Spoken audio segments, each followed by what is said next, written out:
शांताकारं भुजंगशयनं पद्मनाभं सुरेशं विश्वाधारं गगनसदृशं मेघवर्णं शुभांगं लक्ष्मीकान्तं कमलनयनं योगिभिर्ध्यानगम्यं वंदे विष्णु भवभयहरं सर्वलोकैकनाथं। मंगलम भगवान विष्णु मंगलम गरुड़ध्वज मंगलम पुंडरीकाक्ष मंगलाय तनोहरि। ओम नमो भगवते वासुदेवाय। आज का दिन आप सभी के लिए मंगलमय हो। आज मैं आपके लिए अपरा एकादशी व्रत कथा लेकर आया हूं, तो आइए सुनते हैं अपरा एकादशी व्रत कथा। अपरा का अर्थ होता है अपार या अतिरिक्त। जो प्राणी एकादशी का व्रत करते हैं उन्हें भगवान श्री हरि विष्णु की अतिरिक्त भक्ति प्राप्त होती है। भक्ति और श्रद्धा में वृद्धि होती है। सब धर्मों के ज्ञाता, वेद और शास्त्रों के अर्थ ज्ञान में पारंगत, सबके हृदय में रमण करने वाले श्री विष्णु के तत्व को जानने वाले तथा भगवत परायण प्रहलाद जी जब सुखपूर्वक बैठे हुए थे, उस समय उनके समीप स्वधर्म का पालन करने वाले महर्षि कुछ पूछने के लिए आए। महर्षियों ने कहा, प्रहलाद जी, आप कोई ऐसा साधन बताइए जिससे ज्ञान, ध्यान और इंद्रिय निग्रह के बिना ही अनायास भगवान विष्णु का परम पद प्राप्त हो जाता है। उनके ऐसा कहने पर संपूर्ण लोगों के हित के लिए उद्धत रहने वाले विष्णु भक्त महाभाग प्रहलाद जी ने संक्षेप में इस प्रकार कहा, महर्षियों, जो 18 पुराणों का सार से भी सारतर तत्व है, जिसे कार्तिकेय जी के पूछने पर भगवान शिव ने उन्हें बताया था, उसका वर्णन करता हूं, सुनिए। महादेव जी ने कार्तिकेय जी से कहा, जो कली में एकादशी की रात में जागरण करते समय वैष्णव शास्त्र का पाठ करता है, उसके कोटि जन्मों के किए हुए 4 प्रकार के पाप नष्ट हो जाते हैं। जो एकादशी के दिन वैष्णव शास्त्र का उपदेश करता है, उसे मेरा भक्त जानना चाहिए। जिसे एकादशी के जागरण में निद्रा नहीं आती तथा जो उत्साहपूर्वक नाचता और गाता है, वह मेरा विशेष भक्त है। मैं उसे उत्तम ज्ञान देता हूं और भगवान विष्णु मोक्ष प्रदान करते हैं। अतः मेरे भक्त को विशेष रूप से जागरण करना चाहिए। जो भगवान विष्णु से वैर करते हैं, उन्हें पाखंडी जानना चाहिए। जो एकादशी को जागरण करते और गाते हैं, उन्हें आधे निमेष में अग्निष्टोम तथा अतिरात्र यज्ञ के समान फल प्राप्त हो जाता है। जो रात्रि जागरण में बारंबार भगवान विष्णु के मुखार बिंद का दर्शन करते हैं, उनको भी वही फल प्राप्त होता है। जिनके वंश के लोग एकादशी की रात में जागरण करते हैं, वे ही धन्य हैं। जिन्होंने एकादशी को जागरण किया है, उन्होंने यज्ञ, दान, गया, श्राद्ध और नित्य प्रयाग स्नान कर लिया है। उन्हें सन्यासियों का पुण्य भी मिल गया और उनके द्वारा इष्टपूर्त कर्मों का भी भली भांति पालन हो गया। षडानन, भगवान विष्णु के भक्त जागरण सहित एकादशी व्रत करते हैं, इसलिए वे मुझे सदा ही विशेष प्रिय हैं। जो एकादशी की रात में भगवान विष्णु के आगे वैष्णव भक्तों के समीप गीता और विष्णु सहस्त्र नाम का पाठ करता है, वह उस परम धाम में जाता है जहां साक्षात भगवान नारायण विराजमान हैं। जो श्रीहरि के समीप जागरण करते समय रात में दीपक जलाता है, उसका पुण्य 100 कल्पों में भी नष्ट नहीं होता। जो जागरण काल में मंजरी सहित तुलसी दल से भक्ति पूर्वक भगवान श्रीहरि का पूजन करता है, उसका पुनः इस संसार में जन्म नहीं होता।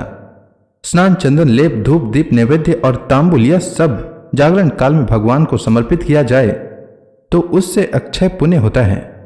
कार्तिकेय, जो भक्त मेरा ध्यान करना चाहता है, वह एकादशी की रात्रि में श्रीहरि के समीप भक्ति पूर्वक जागरण करे। एकादशी के दिन जो लोग जागरण करते हैं, उनके शरीर में इंद्र आदि देवता आकर स्थित हो जाते हैं। जो जागरण काल में महाभारत का पाठ करते हैं, वे उस परम धाम में जाते हैं जहां सन्यासी महात्मा जाया करते हैं।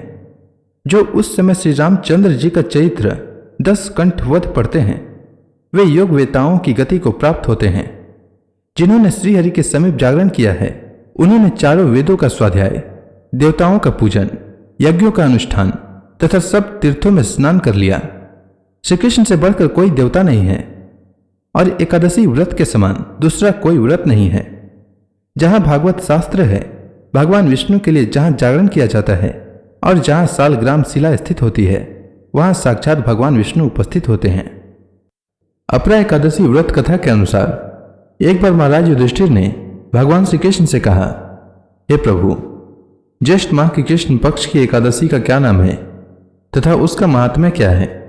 इसमें किस देवता का पूजन किया जाता है तथा इस व्रत को करने का क्या विधान है? कृपा कर यह सब मुझे विस्तार पूर्वक बताइए।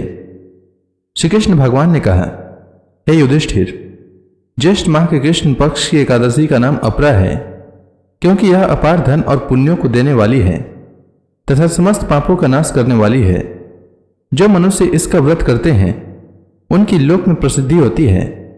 अपरा एकादशी के व्रत के प्रभाव से ब्रह्म हत्या, प्रेत योनि, दूसरे की निंदा आदि से उत्पन्न पापों का नाश हो जाता है। इतना ही नहीं, स्त्री गमन, झूठी गवाही, असत्य भाषण, झूठा वेद पढ़ना, झूठा शास्त्र बनाना, ज्योतिष द्वारा किसी को भरमाना, झूठा वैद्य बनकर लोगों को ठगना आदि भयंकर पाप भी अपरा एकादशी के व्रत से नष्ट हो जाते हैं।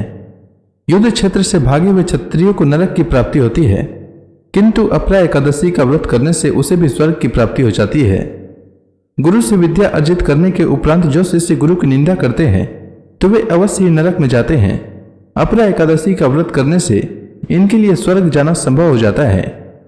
तीनों पुष्करों में स्नान करने से या कार्तिक माह में स्नान करने से अथवा गंगा जी के तट पर पितरों को पिंड दान करने से जो फल प्राप्त होता है वही फल अपरा एकादशी का व्रत करने से प्राप्त होता है। बृहस्पति के दिन गोमती नदी में स्नान करने से, कुंभ में श्री केदारनाथ जी के दर्शन करने से तथा बद्रिकाश्रम में रहने से तथा सूर्य ग्रहण एवं चंद्र ग्रहण में कुरुक्षेत्र में स्नान करने से जो फल सिंह राशि वालों को प्राप्त होता है वह फल अपरा एकादशी के व्रत के समान है। जो फल हाथी घोड़े के दान से तथा यज्ञ में स्वर्ण दान करने से प्राप्त होता है वह फल अपरा एकादशी के व्रत के फल के बराबर है। गौ तथा भूमि या स्वर्ण के दान का फल भी इसके फल के समान होता है।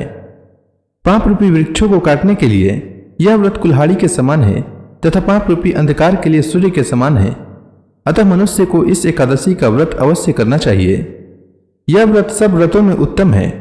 अपरा एकादशी के दिन श्रद्धापूर्वक भगवान विष्णु का पूजन करना चाहिए, जिससे अंत में विष्णु लोक की प्राप्ति होती है। हे युधिष्ठिर, अब मैं आपको अपरा एकादशी की कथा सुनाता हूं, ध्यानपूर्वक श्रवण करो।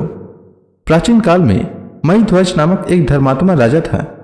उसका छोटा भाई वज्रध्वज बड़े भाई के प्रति द्वेष की भावना रखता था। अवसरवादी वज्रध्वज ने एक दिन राजा की हत्या कर दी और उसके शव को जंगल में पीपल के पेड़ के नीचे गाड़ दिया। अकाल मृत्यु होने के कारण राजा की आत्मा प्रेत बनकर पीपल पर रहने लगी। उस मार्ग से गुजरने वाले हर व्यक्ति को आत्मा परेशान करती थी। एक ऋषि इस रास्ते से गुजर रहे थे, तब उन्होंने प्रेत को देखा और अपने तपोबल से उसके प्रेत बनने का कारण जाना। ऋषि ने पीपल के पेड़ से राजा की प्रेत आत्मा को नीचे उतारा और परलोक विद्या का उपदेश दिया। राजा को प्रेत योनि से मुक्ति दिलाने के लिए ऋषि ने स्वयं अपरा एकादशी का व्रत रखा। द्वादशी के दिन व्रत पूरा होने पर इसका पुण्य प्रेत को दे दिया। व्रत के प्रभाव से राजा की आत्मा प्रेत योनि से मुक्त हो गई और वह स्वर्ग चला गया। हे राजन, मैंने यह अपरा एकादशी की कथा लोकहित के लिए कही है। इसके पठन या श्रवण से सभी पाप नष्ट हो जाते हैं। तो इसी के साथ अपरा एकादशी व्रत की कथा समाप्त होती है। तो प्रेम से बोली भगवान विष्णु की जय, श्री कृष्ण भगवान की जय, समस्त देवी देवताओं की जय।